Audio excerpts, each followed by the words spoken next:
What is CMOS battery? CMOS battery is like a watch battery that keeps power going to the motherboard and not to retain its settings. Items like configuration of boot or even the time of BIOS are retained using this battery. What is the main function of CMOS battery? Powers your laptop BIOS firmware, which is responsible for booting up your computer and configuring data flow. Where is CMOS used? CMOS is a type of technology used in computer processor, memory chips, and other electronic components. What is solid-state drive? Is a type of storage devices used in computers. This is non-volatile storage media stores persistent data on solid-state flash memory. What is the main function of solid-state drive?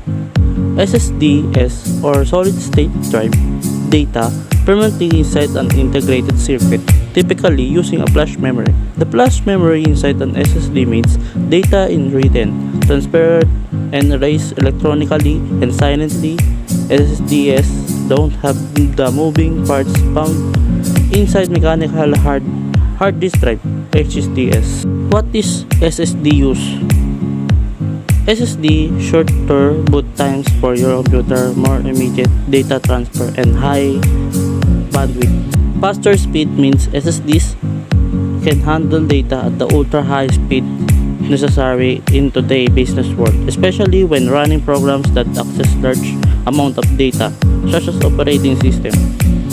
Faster load times for games, application, and movies.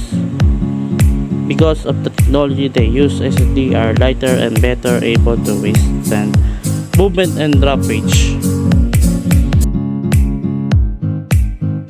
What is CPU fan? CPU fan works by blowing air over the hot components of the computer, such as the Central Processing Unit or CPU, Graphics Processing Unit or GPU, and other internal components to dissipate the heat.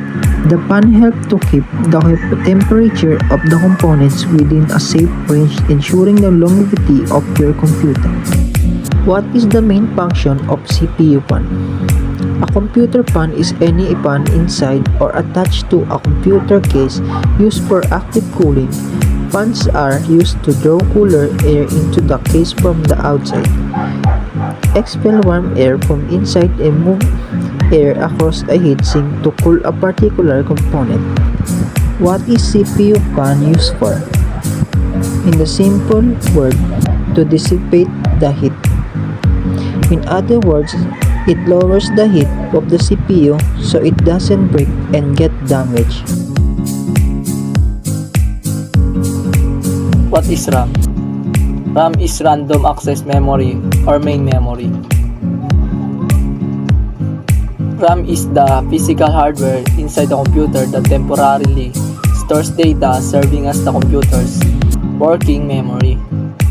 What is the main function of RAM? Si RAM ay nag-i-stores ng data at tumutulong sa ating mga computer sa mga pinakamahalagang gawain. Halimbawa na lang ang pag-load ng mga apps, pag-browse ng mga websites at marami pang iba. Hinahayaan ni RAM na buksan ng mga apps at mga files ng mas mabilis. Because your computer can easily find the data in short-term memory, keeping the info you regularly use easily accessible helps your computer work more quickly. Where is RAM used? Si RAM ay gaya nga ng sabi ko, na tinutulungan niya ang mga computer sa mga gawain. Mas mabilis kang magbubukas ng apps or websites. Makakapag-browse ka ng mabilis sa internet. Madali kang makakapag-edit ng mga spreadsheet, pati na din sa mga laro. Si RAM din ang nagpapabilis sa atin na lumipat sa isang gawain, papunta sa iba mo pang gagawin. What is power supply?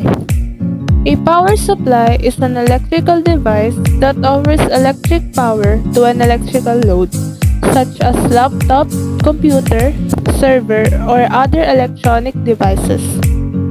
The main function of a power supply is to convert electric current from a source to the correct voltage, current, and frequency to power the load. It could be AC to DC or DC to DC. Consequently, power supplies are sometimes regarded as electric power converters. Some power supplies are standalone and separated from equipment to be external power supplies, and other inside the device to be internal power supplies. A power supply unit is used to provide stable electricity. The device converts and supplies electricity of the required voltage and frequency, excluding noise from the electricity obtained from an electrical outlet. Power supplies are classified by applications for available DC, AC, and output voltage ranges. What is CPU? CPU stands for Central Processing Unit.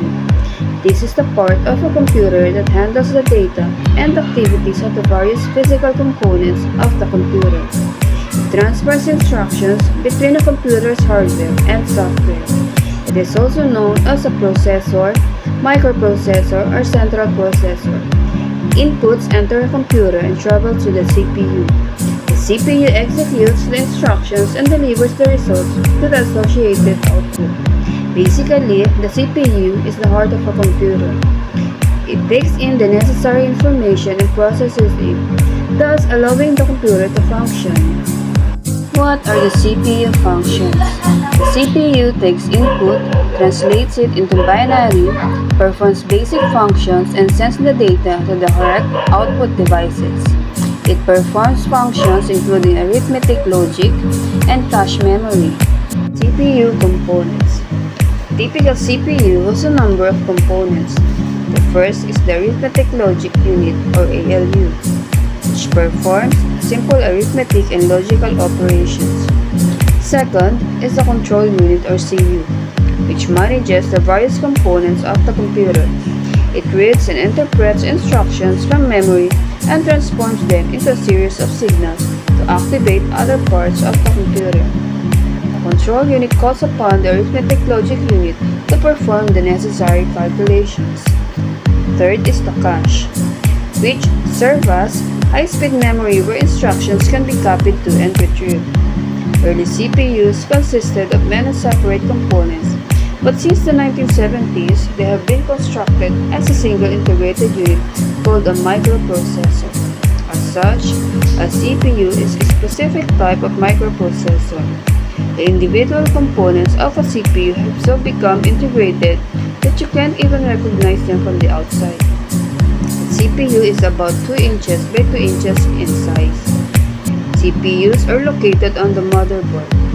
Motherboards have a socket for this, which is specific for a certain type of processor. A CPU gets very hot and therefore needs its own cooling system in the form of a heatsink and/or fan. The ALU is where the calculations occur. But how do these calculations actually get carried out? The computer, the world consists of zeros and ones. Inside a microprocessor, we can store zeros and ones using transistors. These are microscopic switches that control the flow of electricity depending on whether the switch is on or off. So the transistor contains binary information, a 1 if a current passes through and a 0 if a current does not pass through. Transistors are located on a very thin slice of silicon. A single silicon chip can contain thousands of transistors. A single CPU contains a large number of chips. Combined, these only cover about a square inch or so.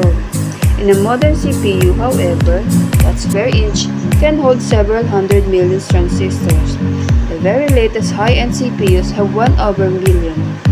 Calculations are performed by signals turning on or different combinations of transistors. And more transistors means more calculations.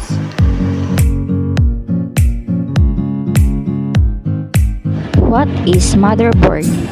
A motherboard is the main circuit board of a computer. It houses the CPU, memory, and other essential components, providing connections for peripheral like storage drives, graphic cards, and input-output devices. It is essentially the backbone of a computer, facilitating communication between all the hardware components. What is the main function of motherboard? The main function of a motherboard is to serve as a central platform for connecting and coordinating all the different components of a computer system.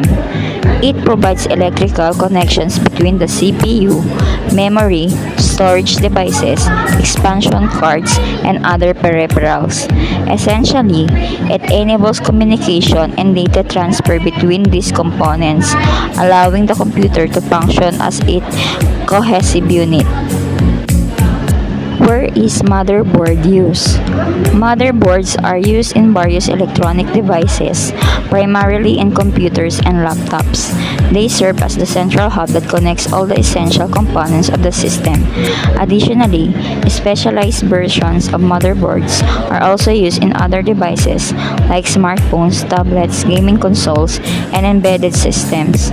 Essentially, any electronic device that requires multiple hardware components to work together efficiently is likely to have a motherboard. What is HDD? A hard drive or hard disk drive is a type of data storage device that is used in laptops and desktop computers. It's the main function of HDD.